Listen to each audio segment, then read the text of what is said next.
Have you ever wondered what happens when the monarchy faces a crisis that shakes it to its very core? A secret so explosive that it threatens not just the reputation of a couple, but the stability of the entire royal family? Well, this isn't just speculation anymore. Today, we're peeling back the layers on a story that has sent shockwaves from Buckingham Palace to California, from royal watchers in London to social media platforms across the globe. By the end of this hour, you'll understand why King Charles has taken unprecedented action, why Harry and Meghan Markle have been stripped of their final royal privileges, and why this secret, this bombshell revelation about Meghan, is more shocking than anything we've seen before. Before we continue, please hit the like button, subscribe to the channel, and turn on the notification bell for updates. It all started with whispers. Small, almost imperceptible hints circulating through palace corridors, filtered through advisors, and eventually leaked to journalists who dared to report the truth. At first, it seemed like the usual tension, the kind of friction that makes headlines once every few years. Disagreements over royal protocols, minor disputes over schedules, and offhand comments about private lives. But as we dug deeper, the picture began to shift. There was a pattern emerging, a trail of evidence that pointed to a reality far darker and far more complex than any tabloid could capture in a 5-second headline. Picture the scene: Buckingham Palace, early morning, the staff moving with rehearsed efficiency, unaware that today everything would change. In the private chambers of King Charles, aides whispered about a document that had arrived overnight, an envelope marked with urgency, secrecy, and the unmistakable weight of history. Inside, details that no one outside the inner circle were supposed to see. Details about Meghan Markle, about decisions made in secrecy, and about choices that could no longer remain hidden. This was not just a scandal, it was a structural shift in the monarchy, a recalibration of what it meant to be royal in 2026. So why now? Why has King Charles, known for his careful diplomacy and strategic patience, decided that the moment for action had arrived? The answer is both simple and horrifying. The revelations about Meghan's past, which she had kept meticulously private, were no longer contained. They had surfaced in ways that could not be ignored, ways that threatened to undermine decades of monarchy tradition, public trust, and the delicate balance between private life and public duty. And while the world knows Meghan Markle as a former actress, a philanthropic advocate, and the Duchess of Sussex, the reality behind closed doors is far more complex and far more damaging. But before we dive into the details of what was revealed, let's pause and consider the stakes. Imagine being born into a life defined by protocol, history, and public expectation. Every decision you make is scrutinized, every misstep magnified.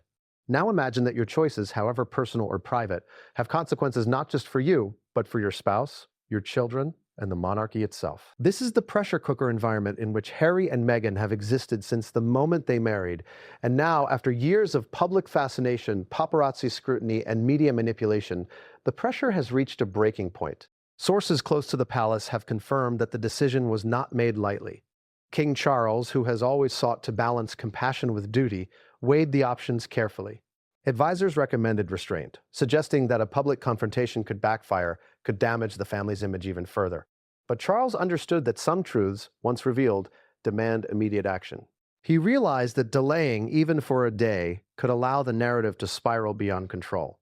And so, the decree was issued. Harry and Meghan would be stripped of their last remaining royal privileges. Titles, responsibilities, access to royal funds, all removed.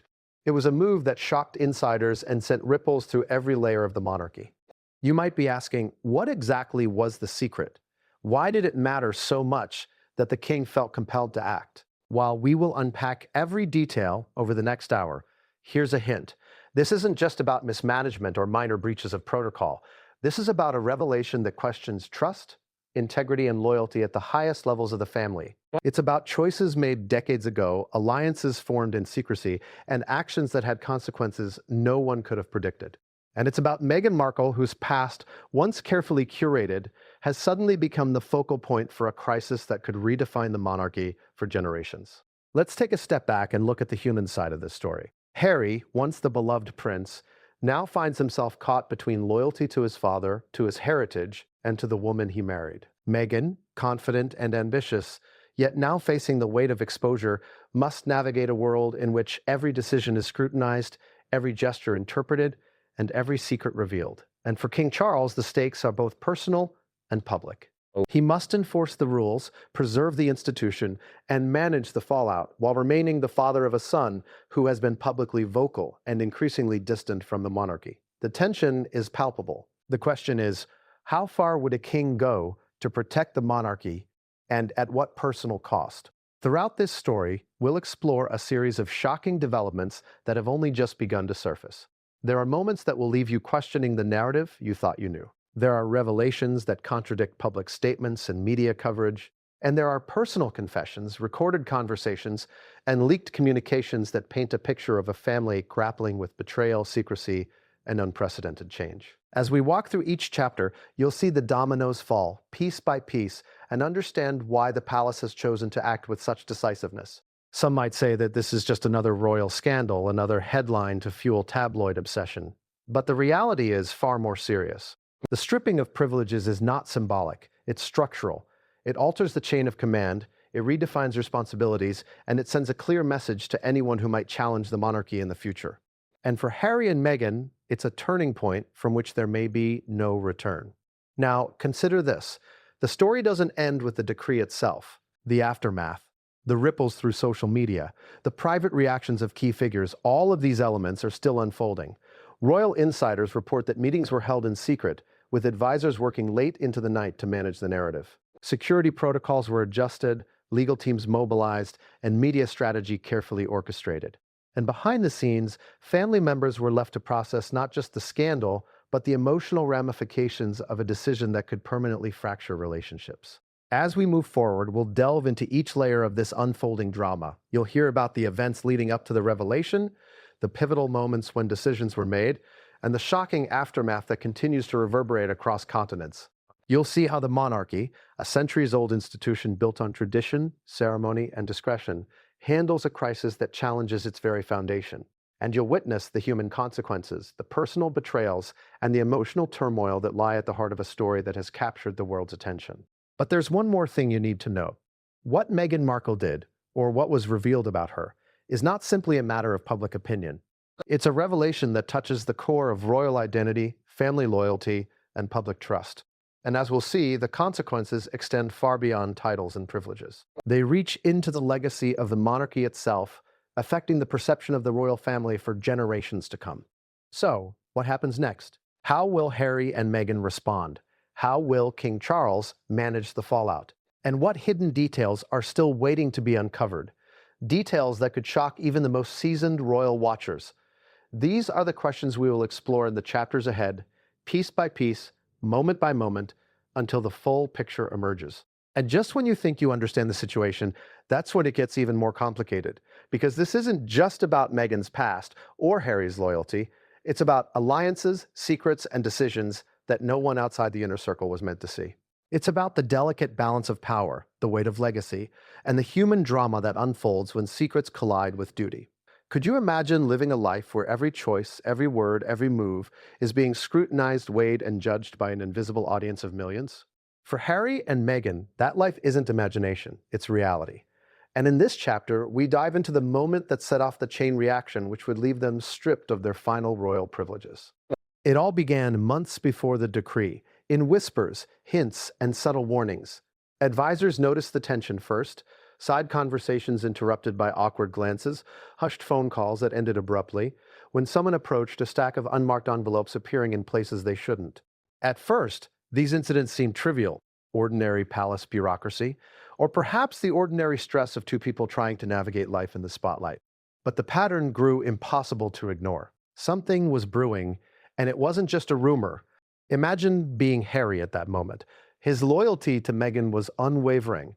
He had defended her publicly countless times in interviews on social media, in statements to the press, yet behind closed doors, even he could feel the walls closing in. Reports had surfaced, subtle but damning, about aspects of Meghan's past that had been carefully kept private. Some were personal, some professional, and some shockingly touched on people still alive and very powerful within British society. Harry was caught between the woman he loved and the family he was born into. Could he protect both? Could he reconcile loyalty with reality? These are questions he would wrestle with, over sleepless nights, pacing corridors and reviewing documents, trying to anticipate the fallout before it even hit. And Meghan? Confident, poised, and always calculated, she had believed she could manage perception, control the narrative, and maintain her public image no matter what surfaced. But this time, the leaks were different. They weren't just tabloids spinning half-truths. They were factual, documented, verifiable. Allies within the palace confirmed that certain records had surfaced that could not be explained away. And suddenly, Meghan's carefully curated past, her professional projects, personal communications, private interactions, became a minefield. Every step she had taken to protect her privacy now became a potential vulnerability. Think about the contradictions here. Meghan had often been portrayed as the savvy, in-control figure, someone who knew how to navigate media storms. Yet the very thing she had worked hardest to control was now spiraling beyond her grasp. And Harry, once a prince defined by tradition and duty, was forced to confront the painful reality that loyalty sometimes has limits, even within family. Could a father and son, bound by blood and history, face the truth together without tearing themselves apart? What made this crisis even more shocking was the speed with which information moved. In today's world, leaks spread like wildfire.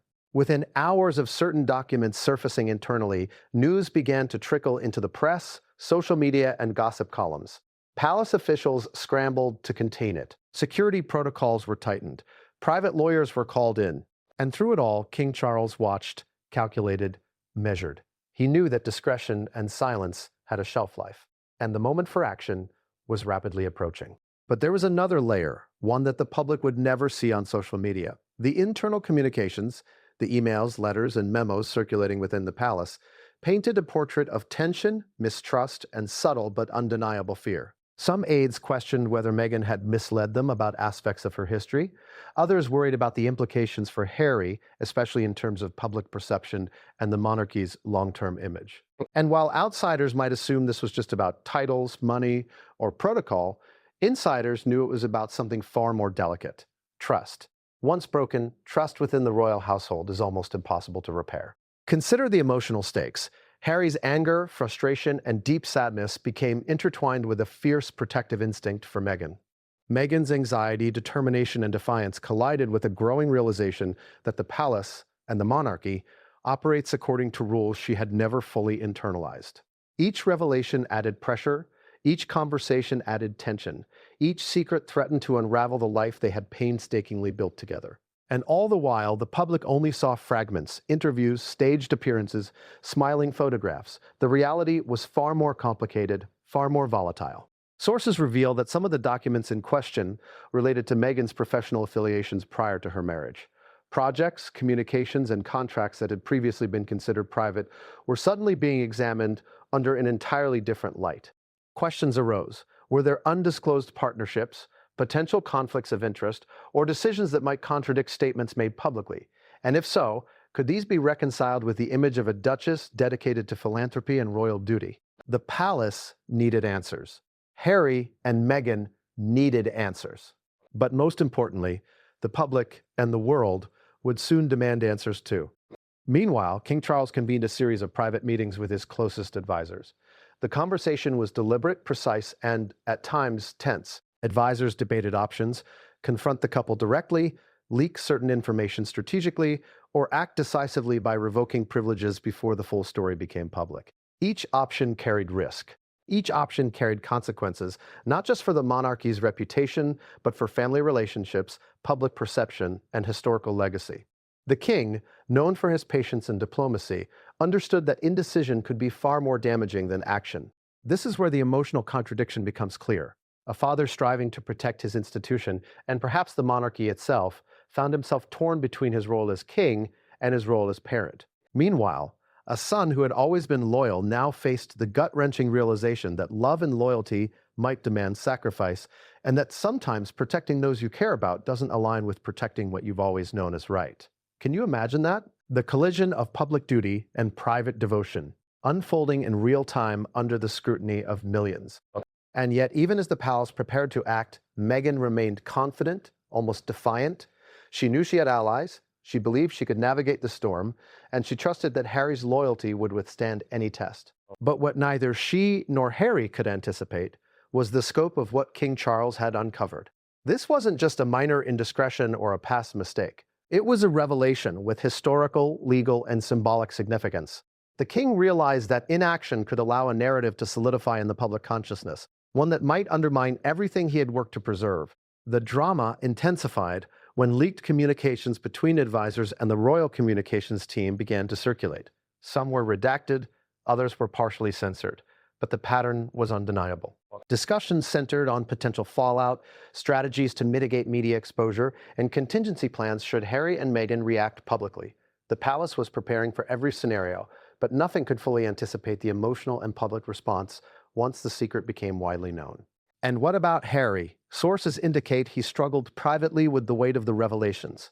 His sense of betrayal, both by the exposure itself and by the implications for his family, was palpable. Diaries, private messages, and accounts from close aides suggest that he oscillated between anger, despair, and fierce protective instincts for Meghan. Some nights, he was reportedly unable to sleep, pacing the halls of his residence, reviewing correspondence, and trying to make sense of a situation spiraling out of control. Could any son navigate the intersection of public scrutiny, personal loyalty, and historical consequence? It's a question few can truly answer, but Harry was living it in real time. Then came the moment of truth, the king's decision. After weeks of deliberation, reviewing evidence, consulting legal and communications experts, and weighing the impact on both family and institution, King Charles made the call. The last royal privileges held by Harry and Meghan, the final ties that connected them formally to the monarchy, would be revoked. Titles, responsibilities, access to royal resources, all removed. The palace prepared for public statements, press inquiries, and internal fallout. Every action was calculated, deliberate, and designed to assert authority while managing unprecedented emotional consequences. But even with the decree issued, the story was far from over.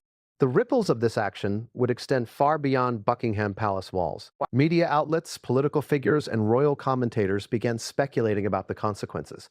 Fans and critics of the couple reacted passionately on social media.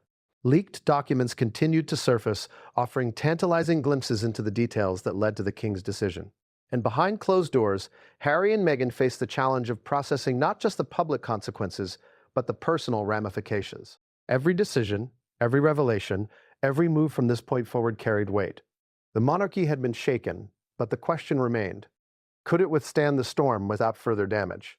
Could Harry and Meghan navigate a world where every private choice had become public, every past decision scrutinized, and every loyalty tested? And most importantly, what was still waiting to be uncovered, details so explosive that even insiders had not anticipated them. As the palace braced for the next chapter of this unfolding drama, insiders whispered of more revelations, of conversations recorded without knowledge, of letters and documents hidden in plain sight.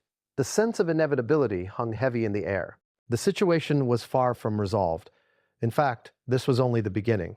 And just when everyone thought the decree had settled the matter, an unexpected twist emerged, one that threatened to make everything that had happened so far look like a mere prelude. But what came next would change everything, and no one saw it coming. Have you ever wondered how a secret can linger in a palace for months, growing heavier with every whispered conversation, until finally it bursts into the light with consequences nobody could have predicted? That's exactly what happened in the weeks leading up to King Charles's unprecedented decree. And it all started with warnings, quiet, almost invisible warnings that hinted at a truth too explosive to ignore. In the gilded halls of Buckingham Palace, discretion is currency. Every word spoken, every gesture made, can carry monumental weight. Advisors know this. A misplaced comment can ripple through the monarchy, inflaming tensions, shaping narratives, and sometimes making or breaking reputations. And yet, even with decades of experience, palace aides were blindsided by the whispers that began to circulate about Meghan Markle. The first warning signs weren't dramatic. No one stormed the corridors shouting alerts. Instead, it was subtle. A whispered mention of an old professional liaison, a casually dropped reference to a contract long thought innocuous, a conversation cut short when someone realized the wrong person was listening. To the untrained eye, these incidents were trivial, but insiders knew better. In the monarchy, even trivial-seeming details can carry seismic significance. For Harry, these whispers were troubling. He had long prided himself on protecting Meghan, defending her in public and shielding her from the relentless scrutiny that had dogged his family for decades. Yet now, whispers were slipping past the barriers he had built, seeping into palace corridors, into emails, into private communications.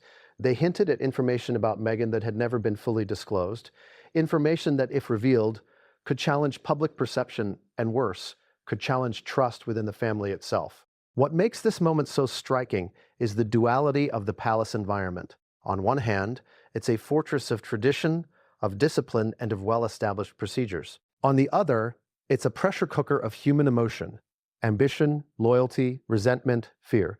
These whispered warnings activated every layer of that dynamic. Some aides quietly feared for the couple's safety, others feared the institution's reputation, and still others simply feared being caught in the middle. Everyone understood one unspoken truth. When secrets are allowed to fester in this environment, they grow far beyond anyone's control. And the contradictions didn't stop there. Meghan, confident as ever, maintained the public persona of composure and control. She continued her engagements, philanthropic initiatives, and carefully curated appearances, projecting the image of a duchess who had everything under control. But behind closed doors, she was hearing the same warnings the palace aides were whispering to each other. Emails flagged as sensitive, phone calls interrupted with sudden requests for discretion, and even casual references from friends and colleagues began to raise alarm bells. The contrast between public perception and private reality could not have been starker. Meanwhile, King Charles's inner circle began to piece together the significance of these warnings. Advisors sifted through documents, reviewed past interactions, and cross-referenced historical records. Slowly, a troubling pattern emerged. The information was not isolated. It was interconnected, spanning years, touching on professional choices, personal decisions, and communications that had never been intended for public scrutiny. And for the first time, it became clear the whispers weren't just warnings. They were the tip of a larger iceberg, one that threatened to engulf not just Harry and Meghan, but the stability of the monarchy itself. Imagine being in Charles's position. Every decision must weigh the balance of duty, legacy, and family loyalty. Act too harshly, and you risk alienating your son and daughter-in-law, potentially fracturing the family. Act too lightly, and the secret could spread, undermining public confidence in the monarchy. The stakes were astronomical, and yet the king knew that hesitation could be more dangerous than decisive action. In the world of royalty, perception is reality, and the moment a secret becomes known publicly, there is no going back. As the palace worked behind the scenes, Harry found himself in a storm of emotions: anger, frustration, betrayal, but also fear. For Meghan, for his children, and for the legacy he was expected to uphold. He spent long nights reviewing correspondence, tracing the origins of the whispers, and trying to determine how much truth lay beneath the rumors. Every new piece of information created more questions than answers, and the pressure intensified as the palace machinery quietly shifted into crisis mode. Meanwhile, Meghan's reactions added another layer of complexity. Known for her resilience and assertiveness, she sought to understand the source of these warnings, to anticipate their impact, and to protect the narrative she had worked so hard to control. But the whispers were relentless. Each day brought new hints, new suggestions, new fragments of information that hinted at a larger, more dangerous truth. And with each fragment, the emotional stakes escalated. What makes this chapter of the story so riveting and so devastating is the interplay between public persona and private turmoil.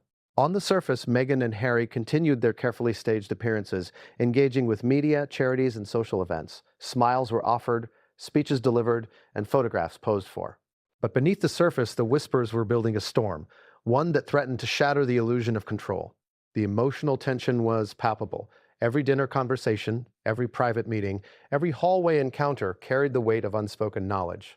It wasn't long before these whispered warnings became impossible to ignore. Advisors began quietly documenting interactions, preparing internal reports, and flagging potential risks. Communications between senior palace staff intensified, often extending into the late hours of the night. Legal counsel was consulted, historical precedents reviewed, and contingency plans drafted. Every layer of the institution was mobilized, yet uncertainty lingered.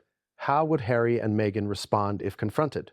How could the monarchy safeguard its reputation without escalating personal conflict? And most importantly, what secrets lay beneath the whispers, still undiscovered? The tension reached its peak when a particularly sensitive document surfaced within the palace, a record that directly contradicted public statements made by Meghan in recent years.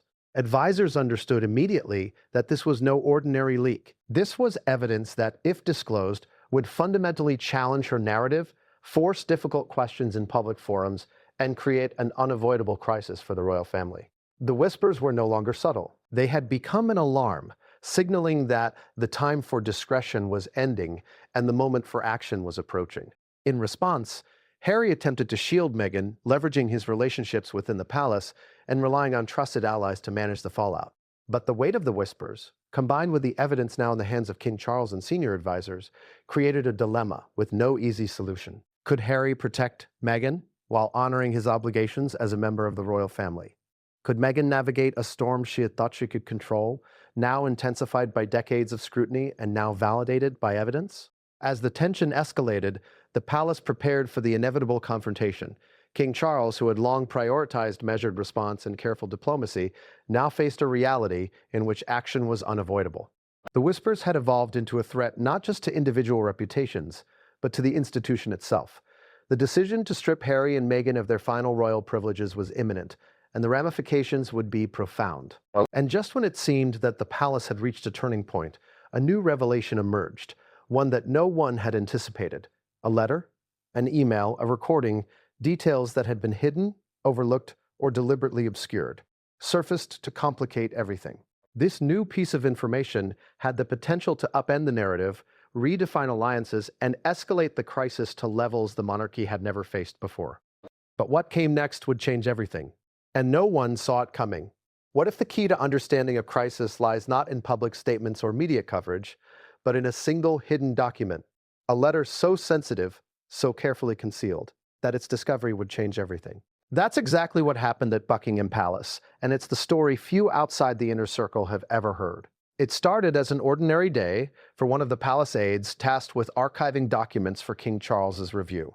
Amid routine correspondence, the aide noticed a folder that didn't match the usual labels. It was tucked behind other files, almost invisible, with an unusual wax seal intact, a sign that this document was meant to be kept private, perhaps even secret. There was no return address, no header, only the weight of history in the paper and the unmistakable urgency of its presence. Something about it screamed, "Handle with care." Inside the envelope was a letter, handwritten and signed, detailing conversations, agreements, and arrangements that no one had anticipated would come to light. At its core, it implicated Meghan in decisions she had publicly denied or never disclosed. The letter referenced professional dealings, communications with influential figures outside the royal sphere, and private arrangements that cast long shadows over her past actions. Even more striking was the tone. It suggested premeditation, awareness, and intent in ways that contradicted public portrayals of her as reactive or misunderstood. For Harry, the discovery was devastating. He had always believed in protecting Meghan, in defending her character against criticism and speculation. Now, he faced the reality that evidence existed which could not be dismissed or explained away. The letter confirmed some of the whispered warning. In the midst of the confrontation, emotions ran high. Harry's loyalty battled with his awareness of the facts. Meghan's poise was tested by the weight of evidence and the inevitable judgment it implied. And King Charles, calm yet resolute, balanced his authority as monarch with the emotional complexities of addressing his son and daughter-in-law. Every participant in the room understood the stakes. Personal relationships, public perception, and historical legacy were all on the line. At one point, the tension became almost unbearable. Sources report that Harry paused, staring at the letter, realizing the magnitude of what had been revealed. Meghan's gaze shifted toward Charles, attempting to assert control, to plead for understanding, to maintain dignity in the face of a situation spiraling beyond her influence. The room was silent for what felt like an eternity, the only sounds the rustle of papers and the occasional hushed remark from advisors. Then came the decision. King Charles, after listening, weighing, and deliberating, issued an ultimatum. The last royal privileges held by Harry and Meghan, titles, access, responsibilities, would be revoked. The decree was final, irrevocable in the eyes of the monarchy, and designed to assert the primacy of protocol and duty over personal preference. The impact was immediate. The atmosphere shifted from tense debate to the stark recognition that life, as Harry and Meghan knew it within the royal framework, would never be the same. What made this confrontation particularly dramatic was the emotional complexity. Harry, torn between love for his wife and respect for his father, struggled to accept the finality of the decision. Meghan, fiercely protective of her public image, realized that the control she had exerted over her narrative was slipping irrevocably. The advisors, while relieved that a resolution had been reached, were acutely aware of the human cost, relationships strained, trust tested, and the delicate fabric of the family forever altered. Even after the confrontation ended, the palace knew the fallout was just beginning. Every word spoken, every argument made, and every document referenced would now ripple outward. Public perception would be shaped by leaks, media speculation, and social media commentary. Private conversations, though confidential, would leave psychological imprints, shaping behavior, attitudes, and future interactions. And beneath it all, the tension between love, loyalty, and duty remained unresolved, a persistent undertone that would influence every subsequent decision. The private confrontation, intended to manage the crisis discreetly, had instead amplified it. The hidden letter, the whispered warnings, and the advisors' meticulous briefings had culminated in a moment that forced all parties to confront an uncomfortable truth. Sometimes love and loyalty are not enough to protect against the consequences of secrecy and past actions. And just when it seemed that the decree was the final act in this private drama, another revelation surfaced, one that threatened to upend everything decided in that room. A new document, previously overlooked, was discovered containing information that could challenge the decree, question the evidence, and reopen fractures that had barely begun to heal. What if the world learned about a secret before the people involved could even react? That's exactly what happened next. Just as the private confrontation concluded, the palace faced a new and devastating problem. Leaked communications, emails, messages, and notes, once considered private, began appearing in the hands of journalists, turning internal deliberations into global headlines. It started subtly. A journalist reported that advisors had been in heated discussions about Harry and Meghan's privileges, hinting at the existence of sensitive documents. At first, palace officials tried to downplay the story, suggesting that it was speculation. But within hours, the leak expanded.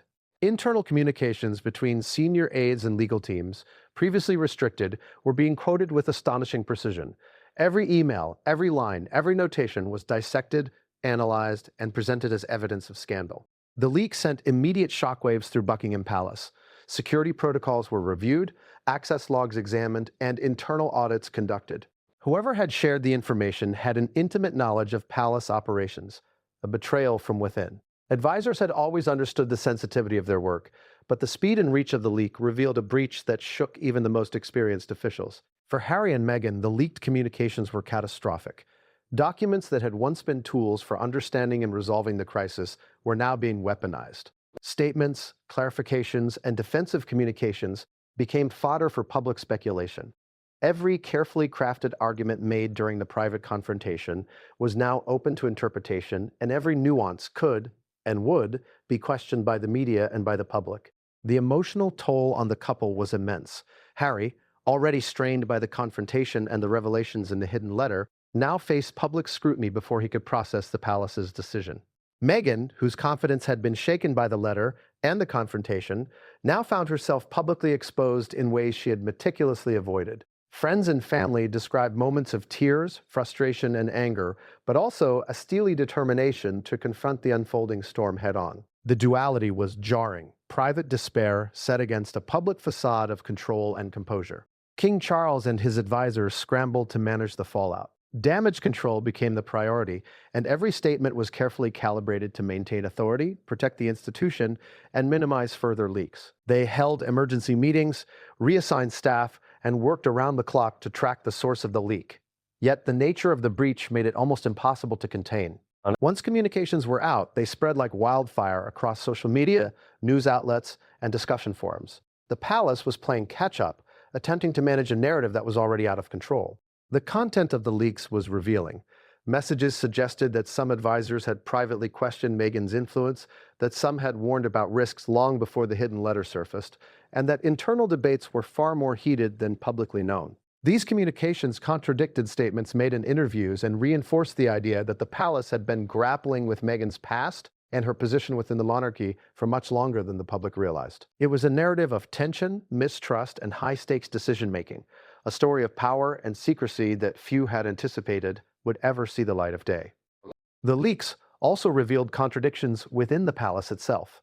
Different factions had opposing views. Some advocated for strict enforcement of protocol, while others emphasized diplomacy and reconciliation. The documents showed that even seasoned advisors were divided on the best approach. And for the public, the leaks created a sense of chaos, suggesting a monarchy in disarray, when in reality, much of the internal work was calculated, deliberate, and designed to preserve control, despite appearances. For Harry and Meghan, the leaks introduced a new layer of emotional complexity. It was no longer enough to process the private confrontation and the hidden letter. They now had to navigate public perception, media interpretation, and the social consequences of information they had never intended to be disclosed. Every conversation, every explanation, every rebuttal risked feeding the fire further. The couple was under siege, and the emotional pressure was relentless. The palace's response included legal threats, media monitoring, and increased scrutiny of internal communications. But even as they acted, the leaks continued. Some were anonymous, some sourced from sympathetic insiders, and some from external actors with their own agendas. The palace faced the impossible task of maintaining authority, protecting private individuals, and controlling a narrative that was now entirely public. Public reaction was immediate and intense. Social media erupted with speculation about the content of the leaked communications, while traditional news outlets debated the implications. Headlines focused on the tension between Harry, Meghan, and the monarchy, framing the narrative as a struggle between private loyalty and public duty. Analysts dissected every email, every phrase, and every reference, creating a sense of urgency and scandal that amplified the emotional stakes for everyone involved. Meanwhile, advisors continued their secret work, strategizing ways to contain further leaks, manage public perception, and prepare for the couple's response. They anticipated media inquiries, legal challenges, and public backlash, while also considering the long-term implications for the monarchy's image. Every decision carried a dual weight, managing immediate fallout and protecting historical legacy. The palace was acutely aware that mistakes made now could echo for decades. The leaked communications also revealed unexpected alliances and subtle betrayals within the palace. Some aides had attempted to protect the couple, others had debated loyalty to the institution, and some had positioned themselves strategically, anticipating how information might shape power dynamics. The documents painted a portrait of an institution grappling with human imperfection, conflicting priorities, and the challenges of balancing love, loyalty, and duty. As the crisis intensified, Harry and Meghan realized that they could no longer rely on private mediation or internal discretion. The leaks forced their hand, creating a scenario in which public response was inevitable. Advisors prepared for potential confrontations, legal action, and even mediated statements. But the emotional complexity remained. The intersection of personal loyalty, family relationships, and institutional authority had reached a critical tipping point. And then came the next twist. An unexpected source claimed to have additional communications, potentially exposing information that had never been seen by the palace or the couple. The scope of the leaks was expanding, the stakes were rising, and the drama was entering an entirely new phase. Have you ever considered how public scandals ripple through a family, reaching the most vulnerable members first? In the unfolding saga of Harry and Meghan, the hidden letters, leaked communications, and private confrontations were not just adult matters, they had profound consequences for the children. Archie and Lilibet, though shielded by caretakers and security, were beginning to feel the invisible weight of a storm that would reshape their lives. At first, the impact was subtle. Nannies and household staff reported an increase in tension within the home, a shift in atmosphere that children, even very young ones, can sense acutely. Conversations that once focused on bedtime routines, school, or play dates were now punctuated with hushed warnings, abrupt meetings, and a quiet urgency that was difficult to explain to two children who had known only love, safety, and routine. The palace was acutely aware of this. Any child caught in the crossfire could become the unintended victim of a public feud. Yet, despite efforts to protect them, the children could not remain entirely insulated. Staff observed Archie asking questions that reflected confusion about his parents' emotional states, while Lilibet, attuned to her environment, displayed signs of stress through disrupted sleep patterns and heightened clinginess. Even in their innocence, they were beginning to perceive tension, secrecy, and an air of uncertainty. Psychologists who later reviewed this period emphasized that children in high-profile families experience emotional reverberations from adult conflicts intensely, often more than outsiders realize. Harry, already overwhelmed by his father's ultimatum and Meghan's exposure, now had to navigate the emotional well-being of his children. Reports suggest he spent hours attempting to explain, reassure, and normalize their lives, while also juggling the immense public scrutiny that accompanied the leaked communications and the private confrontation. The emotional weight was staggering. A son, a father, a husband, and a royal, all roles colliding simultaneously, each demanding attention, loyalty, and action. Could anyone truly perform all these roles under such scrutiny? Meghan, too, faced a unique challenge. Her instinct to protect her children clashed with the escalating public narrative. While she could advocate for herself, she had to do so without exposing her children to further scrutiny. In private, she attempted to maintain normalcy, meals, playtime, bedtime stories, but the ever-present awareness that the world was watching, analyzing, and speculating created an undercurrent of tension. The careful balancing act required to protect children while managing personal crisis became nearly impossible. The palace recognized the stakes immediately. Advisors discussed contingency plans to shield the children from public exposure, adjusting security protocols and limiting potential media interactions. Yet, even with heightened measures, leaks and social media speculation created an environment in which the children were involuntarily participants in a drama far beyond their understanding.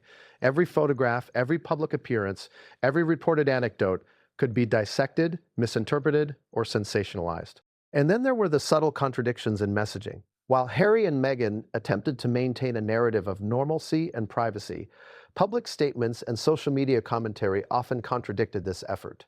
Headlines speculated on the impact of family decisions, on the emotional state of the children, and even on potential shifts in custody or responsibilities. The result was an emotional pressure cooker in which every adult decision carried amplified consequences for the youngest members of the family. Sources indicate that during this period, Archie and Lilibet began to notice patterns of secrecy and tension in ways they could not fully articulate. Questions about why meetings were so tense, why certain adults appeared anxious, and why routines had suddenly shifted started to emerge. Harry and Meghan, despite their best efforts, faced the heartbreaking realization that shielding children from emotional turmoil in such a public and high-stakes environment was nearly impossible. The stakes were not abstract. They were tangible, immediate, and deeply personal.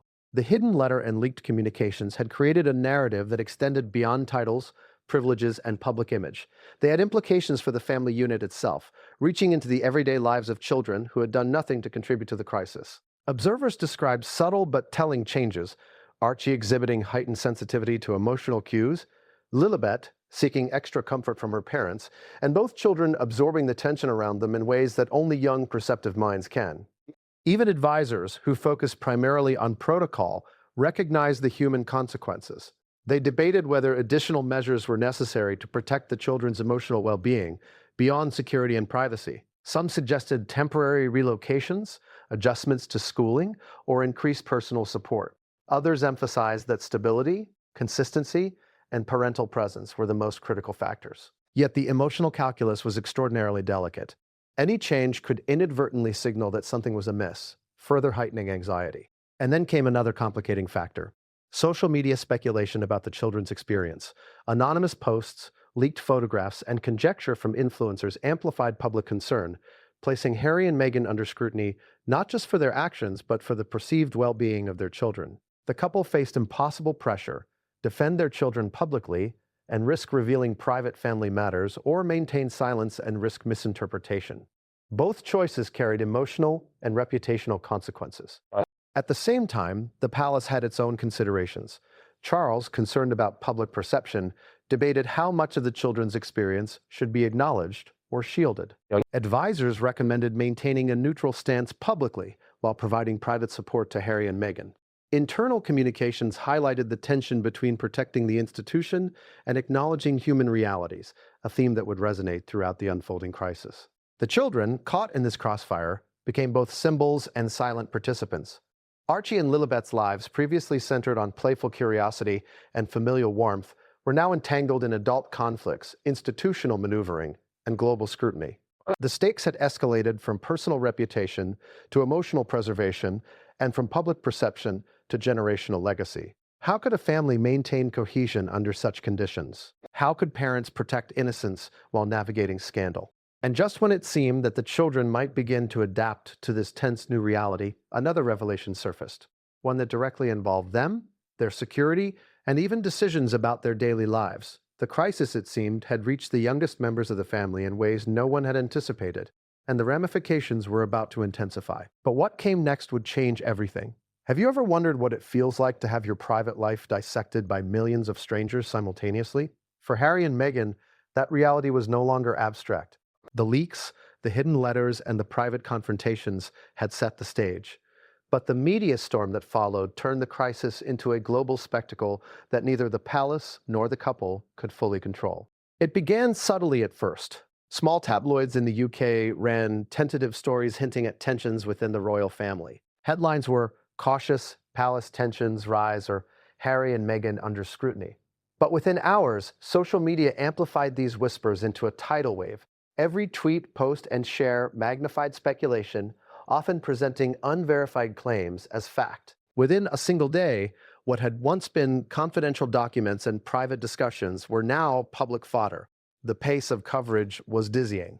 Traditional media outlets, newspapers, television networks, and online publications raced to break the story, each trying to outdo the other with new revelations. Analysts dissected every leaked email, every sentence from the hidden letter, and every official statement, creating a narrative of crisis that was more sensational than reality, but no less influential. Public perception began to shift almost instantly. The monarchy, long seen as a stable institution, appeared fragile under the pressure of secrecy exposed to the world. Harry and Meghan faced an unprecedented dilemma. Every attempt to manage the narrative internally was undermined by the velocity of external reporting. Legal teams advised caution, PR teams tried to shape messaging, friends and allies reached out with guidance, but nothing could fully contain the storm. Social media commentary was relentless, a blend of speculation, outrage, support, and judgment. Every move by the couple was scrutinized. Every appearance was analyzed. Even silence became a statement that could be interpreted in multiple ways. The emotional impact was profound. Harry, already strained by the confrontation with his father and the revelations of the hidden letter, now had to contend with a global audience forming opinions in real time.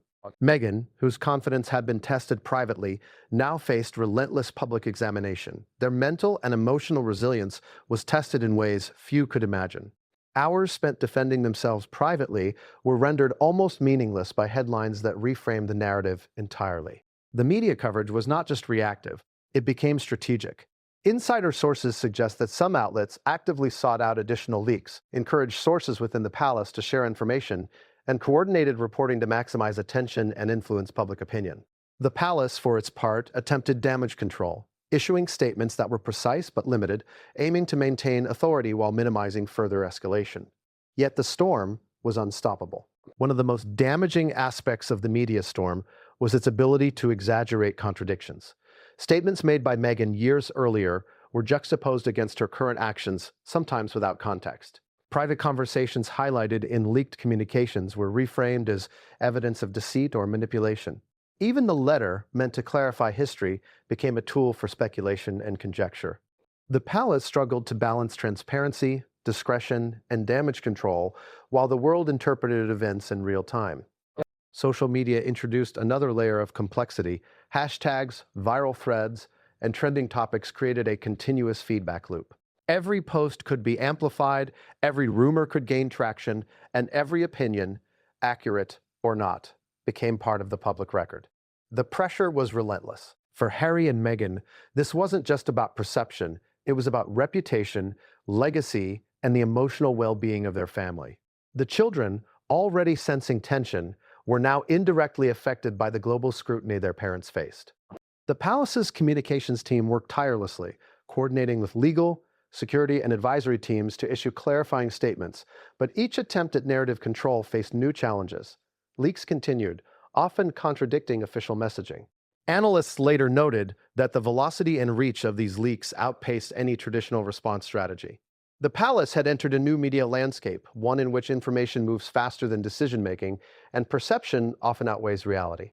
Amid this chaos, alliances shifted. Some advisors who had been loyal to Harry and Meghan privately questioned whether their strategy was effective. Others doubled down on supporting the couple, arguing that measured public responses and strategic silence were essential. Even within the palace, the storm forced difficult decisions: how much to reveal, how much to withhold, and how to balance protection of the institution with the human realities of the family at the center of the crisis. Harry and Meghan's response was nuanced. They attempted to maintain dignity, focusing on public engagements and private family matters while navigating the unfolding storm. Yet every action, no matter how carefully planned, was scrutinized. Media narratives twisted context, amplified minor discrepancies, and framed defensive measures as admissions of guilt. The couple quickly realized that privacy, once taken for granted, had become almost impossible to secure. The impact on public perception was immediate and profound. Polls indicated rising confusion, shifting sympathy, and growing debate over the monarchy's handling of the situation.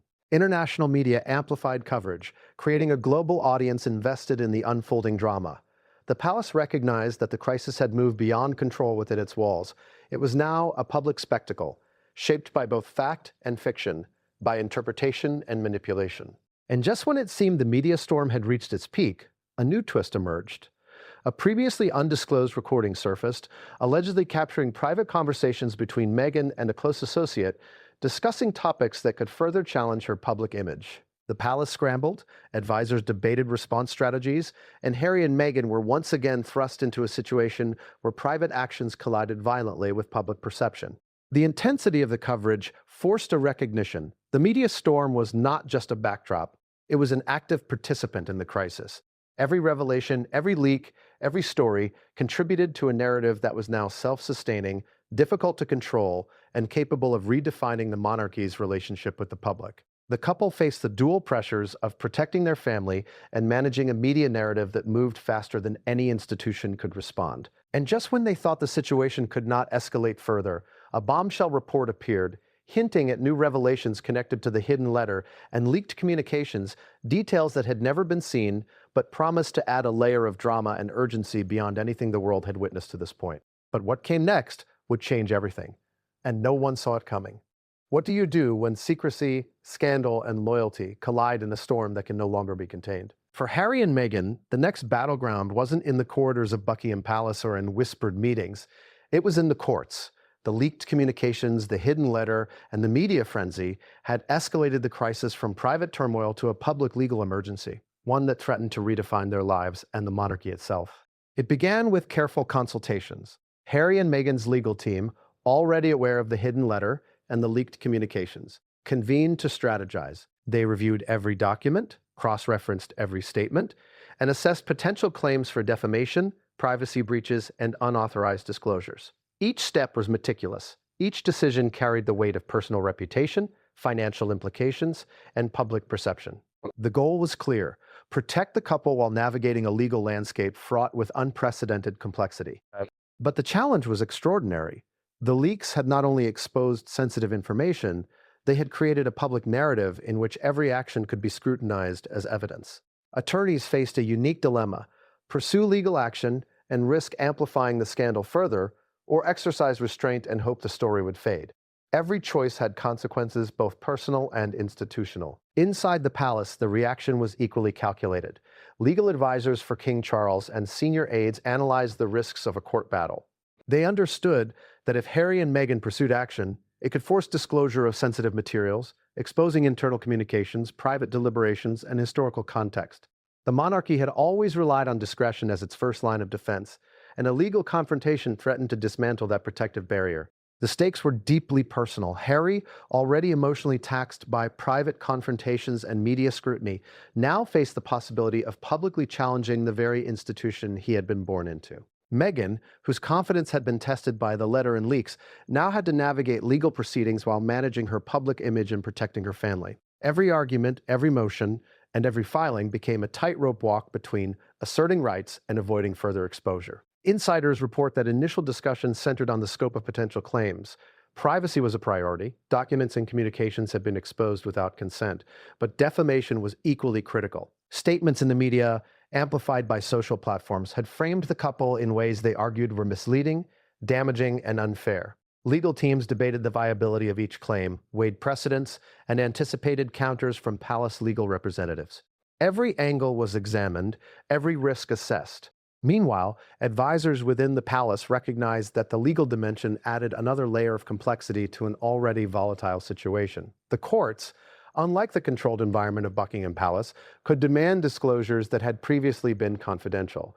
Emails, memos, and even notes from the secret meetings could be subpoenaed. The palace faced the prospect of defending not only the monarchy's decisions, but the integrity of internal communications that had been assumed to remain private. Harry's team, aware of these stakes, pushed for strategic action. They sought to protect Meghan's image, defend against potential misrepresentation, and challenge breaches of privacy in a manner that could also mitigate media amplification. This approach required precision. Statements had to be carefully worded, motions meticulously drafted, and public messaging carefully synchronized with legal filings. Any misstep could be exploited, increasing exposure rather than limiting it. The tension escalated when preliminary discussions with legal advisors indicated that certain documents, previously considered secure, could become subject to court review. These included the hidden letter, portions of the leaked communications, and other internal records. Each document had the potential to reshape narratives in unpredictable ways. Advisors debated whether to challenge subpoenas, redact sensitive information, or negotiate settlements, all while preparing for the inevitable media scrutiny that accompanies high-profile legal proceedings. Emotionally, the couple faced an almost impossible burden. Harry had always been protective, but now he had to reconcile public defense with personal vulnerability. Meghan, who had built an image of confidence and contract, in the midst of the confrontation, emotions ran high. Harry's loyalty battled with his awareness of the facts. Meghan's poise was tested by the weight of evidence and the inevitable judgment it implied. And King Charles, calm yet resolute, balanced his authority as monarch with the emotional complexities of addressing his son and daughter-in-law. Every participant in the room understood the stakes. Personal relationships, public perception, and historical legacy were all on the line. At one point, the tension became almost unbearable. Sources report that Harry paused, staring at the letter, realizing the magnitude of what had been revealed. Meghan's gaze shifted toward Charles, attempting to assert control, to plead for understanding, to maintain dignity in the face of a situation spiraling beyond her influence. The room was silent for what felt like an eternity, the only sounds the rustle of papers and the occasional hushed remark from advisors. Then came the decision. King Charles, after listening, weighing, and deliberating, issued an ultimatum. The last royal privileges held by Harry and Meghan, titles, access, responsibilities, would be revoked. The decree was final, irrevocable in the eyes of the monarchy, and designed to assert the primacy of protocol and duty over personal preference. The impact was immediate. The atmosphere shifted from tense debate to the stark recognition that life, as Harry and Meghan knew it within the royal framework, would never be the same. What made this confrontation particularly dramatic was the emotional complexity. Harry, torn between love for his wife and respect for his father, struggled to accept the finality of the decision. Meghan, fiercely protective of her public image, realized that the control she had exerted over her narrative was slipping irrevocably. The advisors, while relieved that a resolution had been reached, were acutely aware of the human cost, relationships strained, trust tested, and the delicate fabric of the family forever altered. Even after the confrontation ended, the palace knew the fallout was just beginning. Every word spoken, every argument made, and every document referenced would now ripple outward. Public perception would be shaped by leaks, media speculation, and social media commentary. Private conversations, though confidential, would leave psychological imprints, shaping behavior, attitudes, and future interactions. And beneath it all, the tension between love, loyalty, and duty remained unresolved, a persistent undertone that would influence every subsequent decision. The private confrontation, intended to manage the crisis discreetly, had instead amplified it. The hidden letter, the whispered warnings, and the advisors' meticulous briefings had culminated in a moment that forced all parties to confront an uncomfortable truth. Sometimes love and loyalty are not enough to protect against the consequences of secrecy and past actions. And just when it seemed that the decree was the final act in this private drama, another revelation surfaced, one that threatened to upend everything decided in that room. A new document, previously overlooked, was discovered containing information that could challenge the decree, question the evidence, and reopen fractures that had barely begun to heal. What if the world learned about a secret before the people involved could even react? That's exactly what happened next. Just as the private confrontation concluded, the palace faced a new and devastating problem. Leaked communications, emails, messages, and notes, once considered private, began appearing in the hands of journalists, turning internal deliberations into global headlines. It started subtly.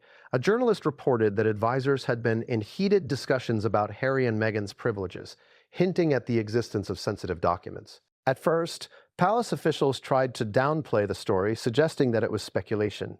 But within hours, the leak expanded. Internal communications between senior aides and legal teams, previously restricted, were being quoted with astonishing precision.